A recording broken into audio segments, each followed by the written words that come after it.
وزیر اعلیٰ پنجاب کی زیر صدارت صوبائی کابینہ کا 32واں اجلاس۔ فلور ملز کو گندم کے اجرا کے حوالے سے عبوری پالیسی 2020-21 کی منظوری۔ 1050 روپے فروخت ہونے والے 20 کلو آٹے کی سرکاری قیمت 850 مقرر۔ فلور ملز کو 1475 روپے من کے حساب سے گندم فراہم کی جائے گی۔ اجلاس میں Punjab commission on the status of women act 2014 میں ترمیم کا ڈرافٹ بل، وائس چانسلر کی تقرری کے لیے سرچ کمیٹی تشکیل دینے کی بھی منظوری دی گئی۔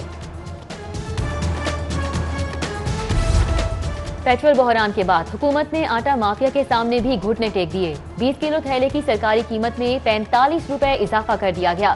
2 ماہ کے لیے 20 کلو تھیلے کی قیمت 805 روپے سے بڑھا کر 850 روپے مقرر کر دی گئی۔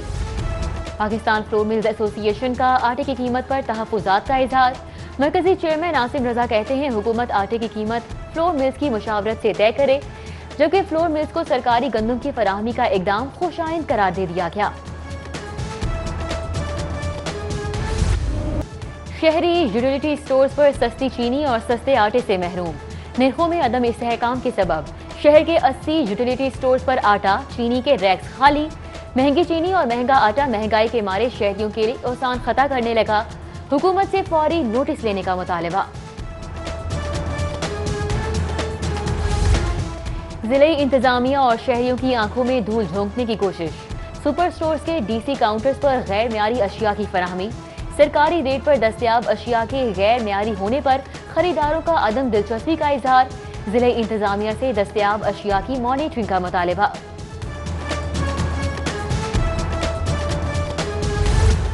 مہنگائی اور تنخواہیں نہ بڑھانے کے خلاف سرکاری ملازمین کا احتجاج۔ سول سیکریٹریٹ کے باہر ایپکا کا مظاہرہ۔ فائر بریگیڈ کے ملازمین بھی احتجاجی مظاہرے میں شامل۔ تنخواہوں اور الاؤنسز میں اضافے اور اپ گریڈیشن کا مطالبہ۔ مانگیں پوری نہ ہونے پر اسلام آباد کا رخ کرنے کی دھمکی۔ پیٹرولیم مصنوعات کی قیمتوں کے خلاف مسلم لیگ نون کے شہر بھر میں بھوک ہڑتالی کیمپس۔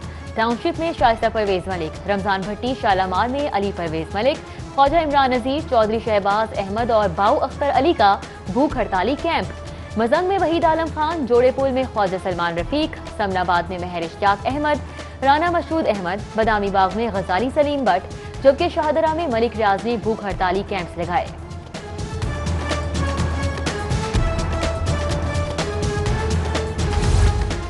پی ٹی آئی نے ملک بحران میں ڈال دیا، ان حالات میں کوئی بھی حکومت نہیں لے گا۔ خواجہ سعد رفیقی پیراگون کیس میں احتساب عدالت پیشی پر میڈیا ٹاک۔ بولے یہ لوگ ساری اپوزیشن کو چور کہتے تھے، اب ان کی اپنی پارٹی سے چور نکل رہے ہیں۔ مزید کہا سیاسی جماعتیں ٹوٹی تو بہت مسائل ہوتے ہیں، عمران خان کو چاہیے کہ اپنی ناکامی سب کے سامنے قبول کریں۔ عمران خان ملک کے مسائل کا جڑ، قومی اتفاق رائے میں سب سے بڑی رکاوٹ ہیں۔ صدر مسلم لیگ نون پنجاب رانا ثناء اللہ خان کی میڈیا سے گفتگو۔ بولے -1 کی بات وزیر اعظم کو پتا ہوگی کہ کہاں سے ہو رہی ہے۔ مزید کہا تحریک عدم اعتماد کی بات پیپلز پارٹی کی جانب سے آئی ہے، اے پی سی میں اس پر بات کریں گے۔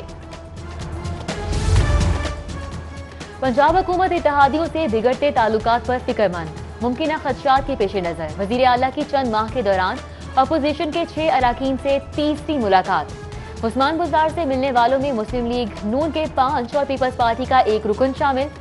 لیگی قیادت نے سولو فلائٹ والے اراکین کو پہلے ہی وارننگ جاری کر رکھی ہے۔ لیگی ایم این اے خواجہ آصف کی کل نیب میں طلبی۔ نیب حکام کی لیگی پارلیمانی لیڈر کو کل دن 11 بجے ریکارڈ کے ہمراہ پیش ہونے کی ہدایت۔ خواجہ آصف سے کینٹ ہاؤسنگ سوسائٹی سیالکوٹ میں بے ضابطگیوں کے معاملے پر پوچھ گچھ ہوگی۔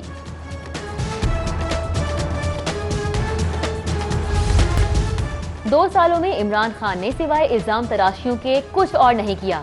حکومت ملک کے ایئرپورٹس فروخت کر کے ملک کو سیکیورٹی خدشات سے دوچار کرنا چاہتی ہے۔ بلاول بھٹو زرداری کی پی آئی اے کی سی بی اے یونین کے عہدیداران سے ملاقات میں گفتگو۔ سول ایویشن یونین کے عہدیداران سے بھی ملاقات کی۔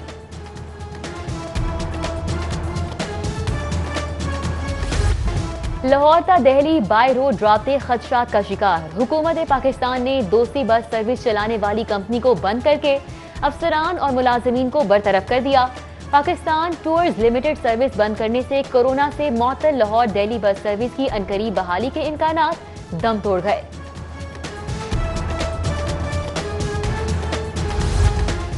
کورونا کے سبب معطل معاشی سرگرمیوں کی بتدریج مکمل بحالی کا سلسلہ جاری۔ پنجاب حکومت کا برآمدی صنعتوں کو ہفتے میں 6 روز کام کی اجازت دینے کا فیصلہ۔ صنعتیں صبح 7 سے شام 7 بجے کھلیں گی۔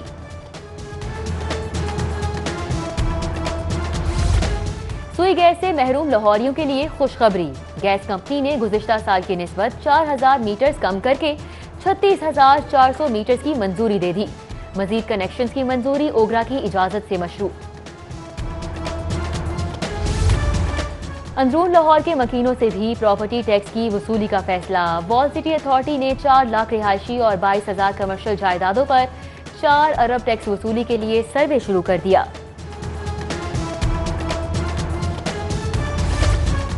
آن لائن ٹوکن ٹیکس جمع کرانے والوں کی حوصلہ افزائی۔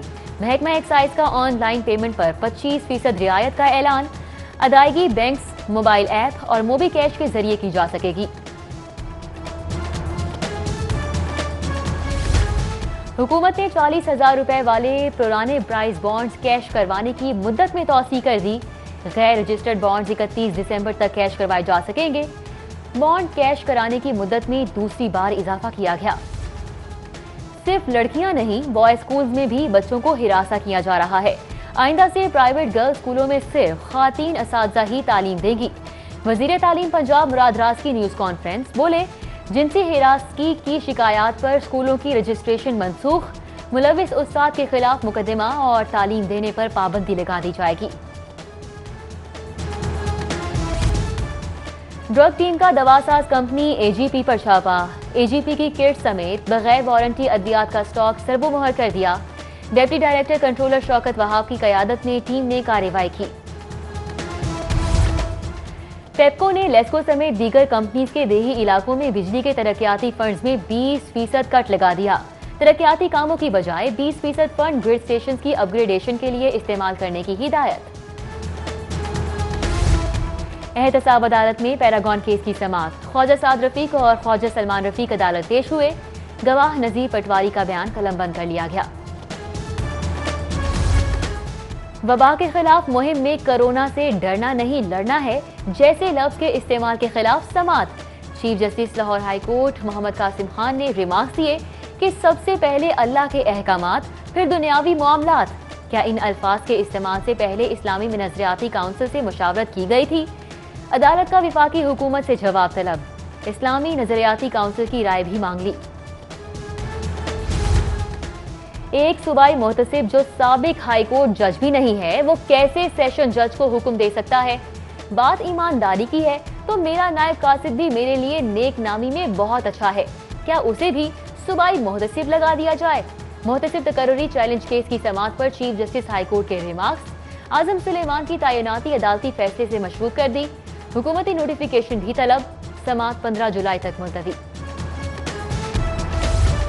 کورونا ایس او پیز پر عمل درآمد کے لیے ضلع انتظامیہ اور پولیس متحرک۔ خلاف ورزی پر 155 دکانیں سیل، 121 گاڑیاں تحویل میں لے کر جرمانے کیے گئے۔ حکام کی شہریوں، تاجروں اور ٹرانسپورٹرز کو احتیاطی اقدامات اپنانے کی ہدایت۔ فروغ تعلیم کے حکومتی اعلانات کو کورونا چاٹ گیا۔ فنڈز کی کمی اور مالی بحران کے سبب شہر کے 10 ہائی اسکولوں کو ماڈل اسکول بنانے کا منصوبہ ٹھپ۔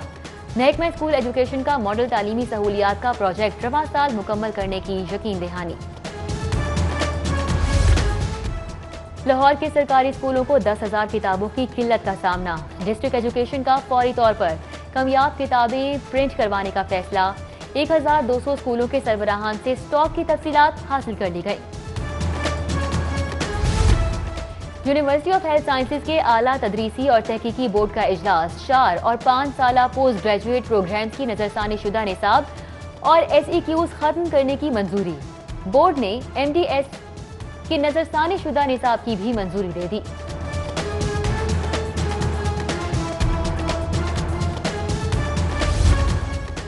جنوری تا جون نیب کو موصول 2,181 شکایات سمیت 4,452 پر کارروائی مکمل۔ 71 شکایات کی تصدیق، 89 انکوائریز مکمل، 23 پر کام شروع کر دیا گیا۔ ڈی جی نیب کی زیر صدارت اجلاس میں ششماہی کارکردگی رپورٹ پیش، پروزیکیوشن ونگ نے مزید 23 ریفرنس فائل کر دیے۔ صرافہ بازاروں اور مارکیٹس میں سونے کی قیمتوں میں کمی، فی تولہ سونا 600 روپے سستا ہو گیا، 24 کیرات فی تولہ سونا 1,04,700 روپے مقرر، جبکہ انٹر بینک میں ڈالر 1 روپے 17 پیسے سستا ہو گیا، قیمت 166 روپے 88 پیسے ہو گئی۔ صوبائی وزیر میاں اسلم اقبال سے ینگ انجینئر ٹیکنالوجی ایسوسی ایشن کے وفد کی ملاقات، وفد نے ٹیکنالوجی ایجوکیشن اور ٹیکنالوجی گریجویٹس کو درپیش مسائل سے آگاہ کیا۔ میاں اسلم اقبال کہتے ہیں جدید ٹیکنالوجی کو فروغ دے کر ترقی کے اہداف تیزی سے حاصل کیے جا سکتے ہیں۔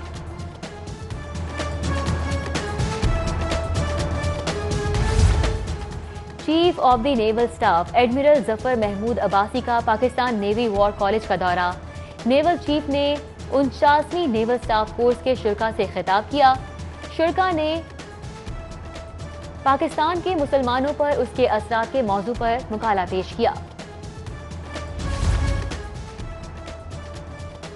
افتخار علی ملک نے ساتھ چیمبر آف کامرس کے صدر کا چارج سنبھال لیا۔ افتخار علی ملک کہتے ہیں 7 ممالک میں باہمی تجارت کے فروغ کے لیے اقدامات کریں گے، کوشش ہے پاکستان کی مصنوعات 7 ممالک میں متعارف کروائی جائیں۔ صدر بادامی باغ آٹو پارٹس وقار احمد میاں نے افتخار علی ملک کو مبارکباد اور پھول پیش کیے۔ مجلس علماء پاکستان کونسل کے زیر اہتمام پیغام امن کانفرنس کا انعقاد، علامہ زبیر احمد ظہیر، مولانا عبدالستار نیازی، مبشر احمد نظامی، مولانا نعیم بادشاہ سمیت دیگر علماء کرام نے شرکت کی۔ علماء نے کہا کہ امن اور فکر واریت کے خاتمے کے لیے تمام مکاتب فکر کو اکٹھا ہونا چاہیے۔